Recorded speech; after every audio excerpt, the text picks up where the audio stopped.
Where am I? I'm here! Alright.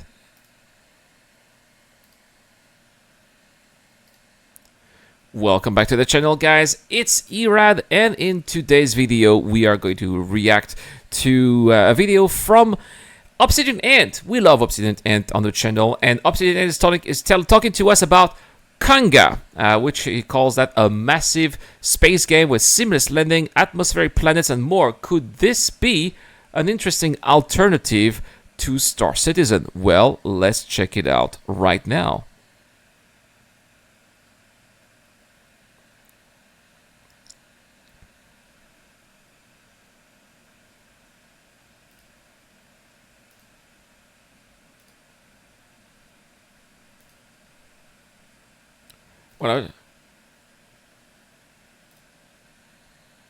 Wait a second.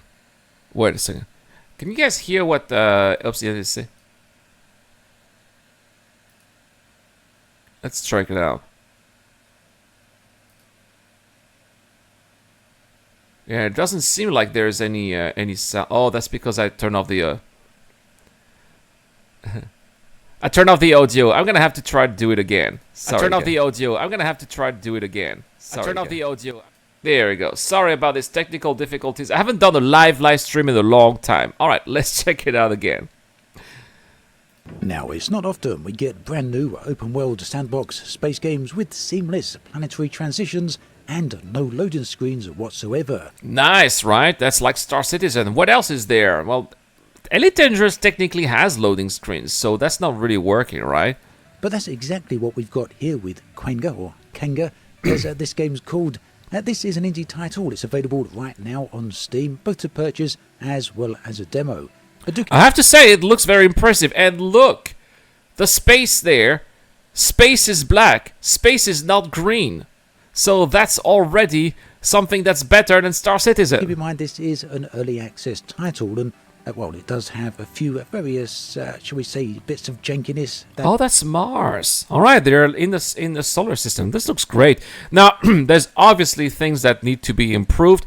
I am really not high on the MFDs here. The MFDs do need to look a little bit better, but it's usually something that they do further along the line. First, the developers focus on game mechanics, maybe a little bit of graphics, and then after they do some of the details and polishing like the MFDs. Right? I'm pretty confident that this is going to be eventually changed or modified further down the line. Right? This game looks pretty neat, says Solar's Dasher. Absolutely, right? Included, so do expect that. At any rate, today I've been playing this around about 2 hours, so I wanted to give you a feel for what the game is actually like in its opening hours. So, right at the start, we find ourselves in this space. This is a fueling station, and yeah, I think you'll agree the layout here is pretty obviously inspired by Star Citizen. I mean, just look at some of the UI elements here, and the way just... Oh yeah, that definitely looks like the... Look at that, that is exactly the Star Citizen loot UI. But again, we all know that Star Citizen is also taking inspiration from other games. That's what it is, right? So they're always taking one inspiration from somewhere, improving it, and then somewhere else, someone else will be doing the same and improving it and have their own iteration, but it's still going to be looking the same because, you know, eventually they are working on something that works. These shops are laid out. By the way, the characters here, and this is why I have not played Qanga, because Qanga makes you play as androids that are controlled by humans from Earth, and I don't want to play as a robot. You know, there are a couple of things that I don't like in games. I don't like magics, so no magics. Sorry, I'm not gonna play any game that has magics, and I don't want to play as a zombie. I don't like zombies either, so no zombie games. And I don't like robots too. Yeah, they look very creepy, right, Solar? Exactly. So the game does have a little bit of a tutorial, kinda. This is introductory missions. The first thing is to go and pick a backpack up. The second, to go and pick up some items that you can recycle. So I went and got a few bandages. Where the game gets really interesting though is the very first time you go outside. Now the lighting inside is absolutely stunning. There it is. Outside is where it really hits home. I mean, yeah, this obviously isn't a AAA game yet. In some regards, it does look better than many recent, or at least some recent AAA games, and it does look absolutely gorgeous. The skybox is fantastic. The landscape looks believable and realistic. That is definitely something that goes in favor of this game, right? for an indie title. At any rate, the next step was all about getting prepared, picking up the right equipment to start on my adventures. And talking of having great equipment, the sponsor of today's video can help with that. It's Exeter and their wallets. I had an old granddad wallet and I never believed it. Oh, come on. I mean, good for ObsidianAnt to be sponsored. That's pretty cool. Pick up a weapon here. There's one of those bits of jankiness, the glitches I was talking about earlier. I mean, it's early access. It's definitely much earlier access than what Star Citizen is right now, so that makes sense. Weird graphical effect that does happen from time to time. So yeah, picking up a weapon. There's a great selection here, from sniper rifles to shotguns to submachine guns. I've only got, well, not a lot of money left, so wanted to pick up the submachine gun as well as some ammo.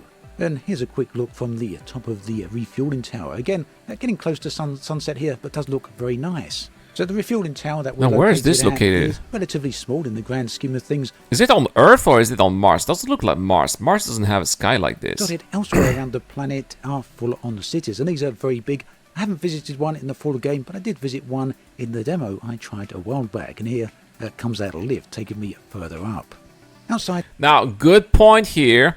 Unlike Star Citizen, you can actually see the lift here and look at outside when you're in the lift. The refueling tower outside the settlement, things get a little bit barren. Now, yeah, this is a little bit like the Wasteland, I guess, in Fallout. It's what is very this? Big. You can just keep going, and as I hope I touched on the beginning of the video there, yes I did, there's no loading screens. Everything is absolutely seamless. So regardless of whether you're... What is this? It looks like a chicken with no head and 3 legs. driving over the surface of the planet. Oh my gosh! They keep on attacking. attacking. Into space, you'll never once encounter a transition or a loading screen. Now, these creatures, one of the first things you're going to have to attack, and they really do rush at you. They completely zerg you, and you'll get overwhelmed very, very fast. That's so interesting. So it's definitely not the solar system, right? So you can go to other star systems, I suppose. You can see there's a bit of that jankiness going on here that I mentioned early on. Personally speaking, I don't really have a problem with this. It's not a AAA game. I would have a problem with it in a full-on AAA release. But even with this jankiness, I do feel the game is a lot of fun. And that's just down to the nature of the way this has been put together. Not everyone is going to feel the same way about that. Some of you may not be too happy about it. So do keep that in mind if you're thinking about picking the title up. Okay, that's good to know, right? Because usually ObsidianAnt is very difficult for him to have fun. He will tell us if it's not funny, right? So that's good. So he likes that. I wonder why those little chickens here have like little T in there. It looks like they're anus, maybe. That's so weird. The title only released this week into early access on Steam, so it's still... Or maybe it's their eye. Days. Now, sooner or later, you're going to want to head further out into the barren wastelands, and walking is just not going to cut it. Yeah, the buildings don't look so good so far. The outside looks great, but not the buildings. Yeah. Fortunately then, the game does come with some vehicles, and, well, some of these do look a little bit on the goofy side. The Pod Fury is perhaps one of the best early vehicles in terms of its appearance. That looks pretty standard, but these ones... What is this? It's an F-150 with repulsor lifts.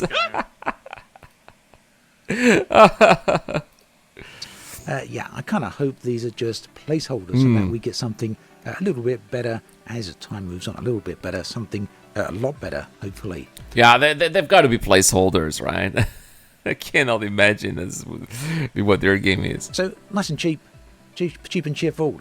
The Pod Fury, yeah, this one got me very nicely across the desert. Took me a moment to work out how to power it up. You hop on and hold down the power key, in this case R. The vehicle powers up. Oh, why is it so blurry like this? This is not looking good at all. Up and floats a little bit into the air, and you're good to go. Now, this vehicle is very nippy. It does move very, very fast, and that's great over flat surfaces, but it does get a little bit tricky over all of these rocks. I kept clipping them, sometimes flipping sideways, a couple of times flipping it right upside down. Oh, I can imagine I would totally get motion sickness with this. I don't know what you guys think. Do you often get motion sickness with these kind of games, right? That I even in Star Citizen, right, it's really difficult for me to handle these kind of vehicles. So I know I would not like that. As well, you have to get off and correct the vehicle.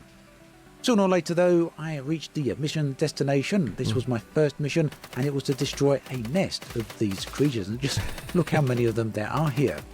The little eye icons, little eyeballs there, we can see them because we pressed the H key. Oh, so it's not an anus, it's an eye. Oh.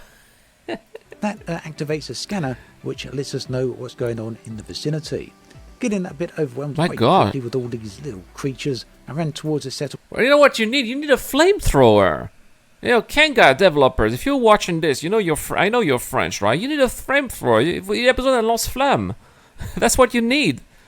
A lance-flamme. A flamethrower. This is crazy. Someone jumped up out of their reach, at least hopefully a few of them still managed to get up here, and then aimed downwards and let rip, destroying virtually all of them. Now these creatures don't do a whole lot of damage, but collectively, yeah, they can certainly deal a punch, and if you're not careful, they could potentially kill you. They do drop items that you can pick up and sell, and that will make you a bit of money. Oh, it does look a little bit like a Zerg infestation. This is fun.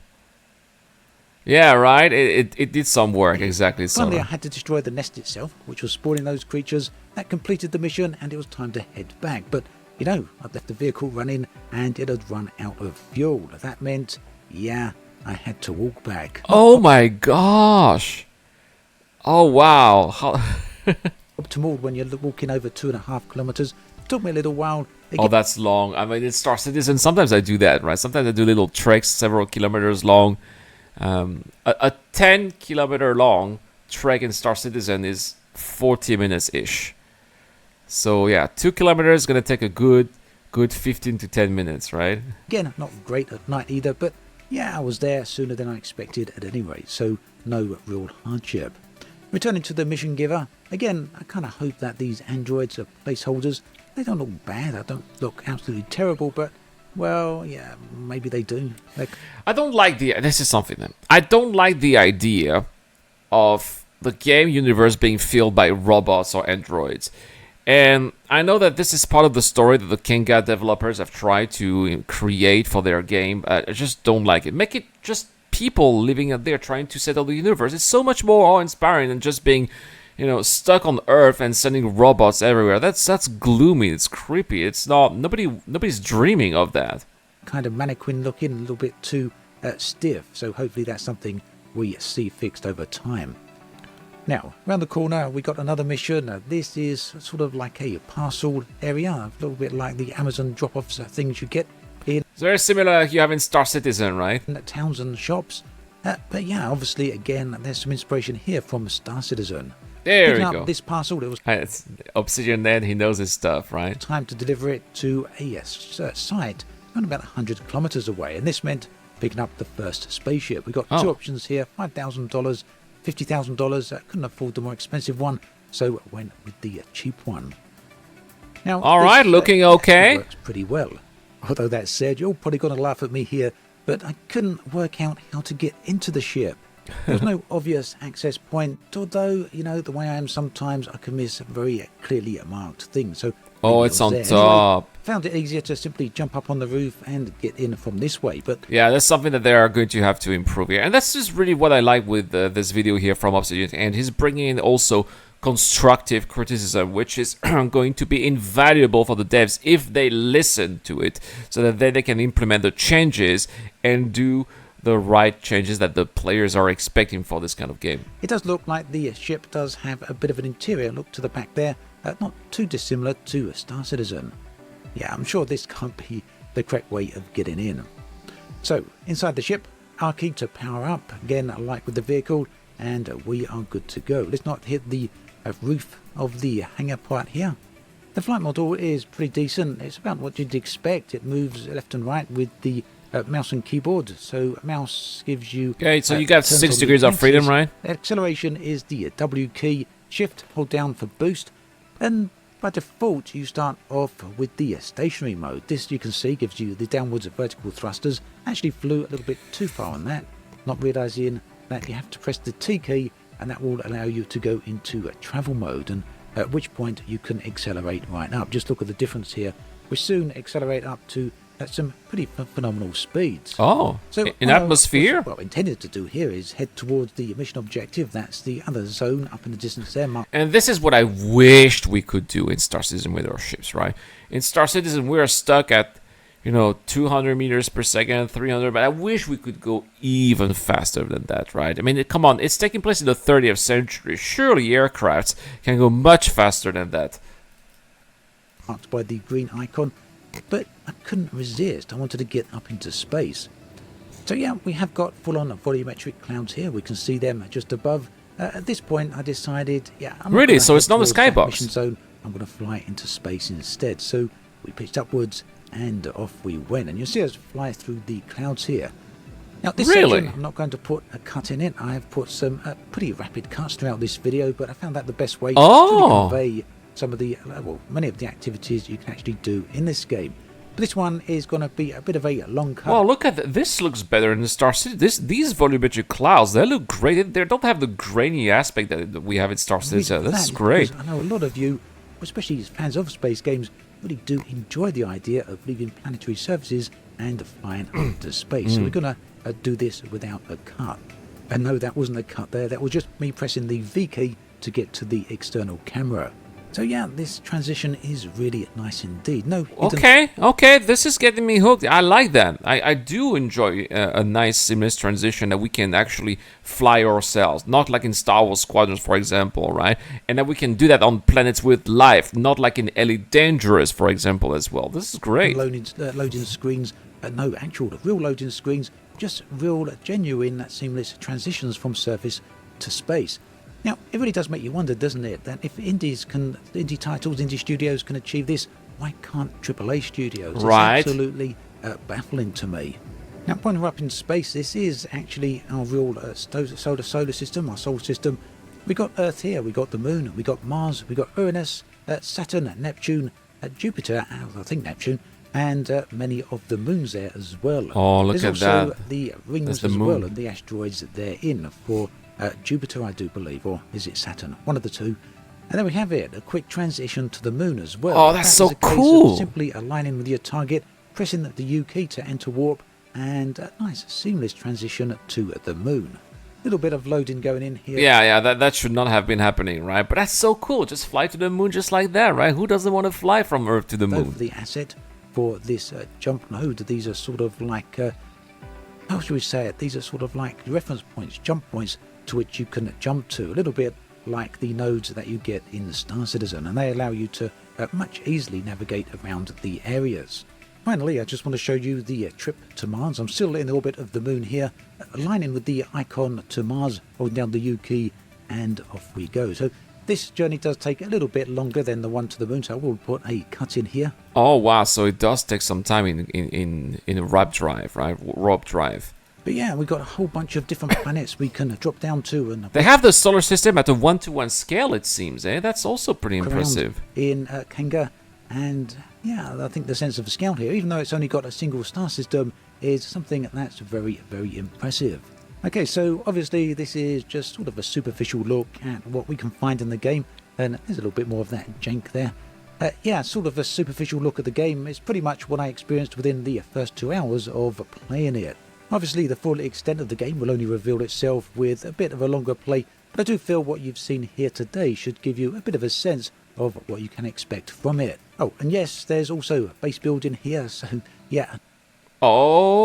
Oh, big selling point here, base building. I mean, look at Mars. Mars looks also great here. They have really nailed the looks of the planets, I have to say. Another addition to it. Very, very ambitious game then. A lot of potential complexity given enough time. Still early days, very early game, early access and all that lot. So like I said, it does come with some jankiness. But if you can put up with all of that and you want to give the game a try, then you could do a lot worse than, going out there and picking up the demo and seeing what you think of it. Yeah, I'm actually on the edge. I really want to do it, right? just I don't want to play as an Android, right? If I do that, I know I will be very critical and bring a lot of suggestions, and I'm afraid they will not be listening. They will be stuck with their views, and we need to have people stay on Earth, and they're just sending androids around space to do things, and I don't like that. But anyway, it still seems technically very interesting. Lots of work ahead, obviously, for improvements, but definitely a title that we'll be watching in the future. That is all for today, guys. I still have trouble speaking with the aftermath of the pretty bad cold that I had for the past couple of weeks. So I will end the live stream here. Thank you so much for watching, guys. Thank you so much to Miku for the subscription, Wise Guy for coming, Solar Dasher for coming, Shadow Eyes for saying hello, and I will see you guys in the next one. Cheers.